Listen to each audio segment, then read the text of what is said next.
Sigma 10 to 20mm f3.5 lens released back in 2009. Does it still hold up after 12 years? Let's find out. The build quality is solid and very sturdy, made of high quality plastic and rubber. The Canon mount version I have here weighs about 520 grams. The size of the lens itself is kind of a medium size with a 82mm filter thread.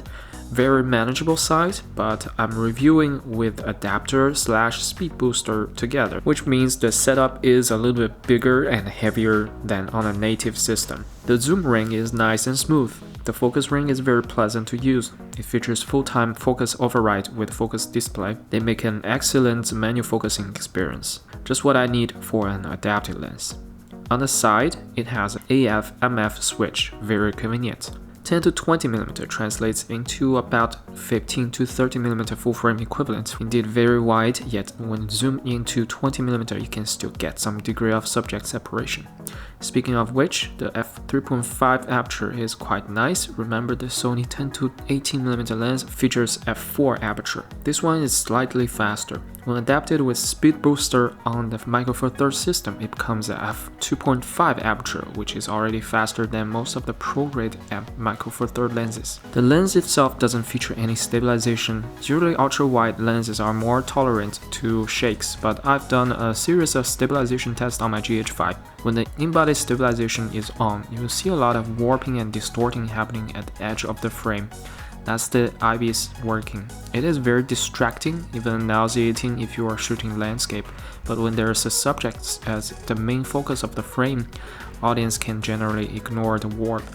When shooting on my A7S II, if I set stabilization on manual at 14mm, it actually works much better than leaving it at auto stabilization.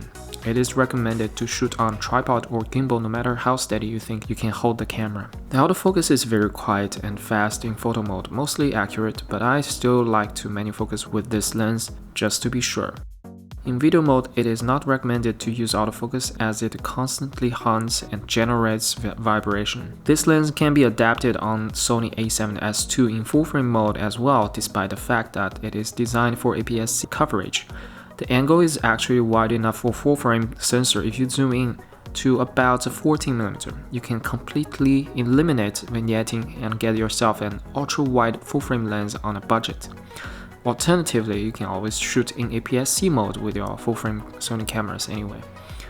When shooting on my A6300, the general sharpness is a little bit weak at 10mm comparing to Sony 10 to 18mm, which is sharp from edge to edge in my experience. With this Sigma lens, the center is very sharp, but the edge tends to be a little bit soft. It's best to stop down to about f8 to f11 to guarantee a sharp image from corner to corner. If you go too high, for example at f16, the diffraction kicks in and even the center will lose sharpness. When zooming to 20mm, the overall sharpness is improved greatly. For vlogging, this can be a very good budget lens. For GH5 or Sony shooters, you just have to endure manual focus, which is not too difficult anyway. With a focus display, you can easily mark and repeat close focus. For example, when I do selfie style shots, I know I just need to put the focus distance at about 1.5 feet and I don't even need to check. And with a flip out screen, you can always zoom in to check if you are not sure. Overall, it's a very good deal and very versatile for people who adapt lenses like me. I can use it on GH5 and Sony E-mount cameras, which gives me extra flexibility.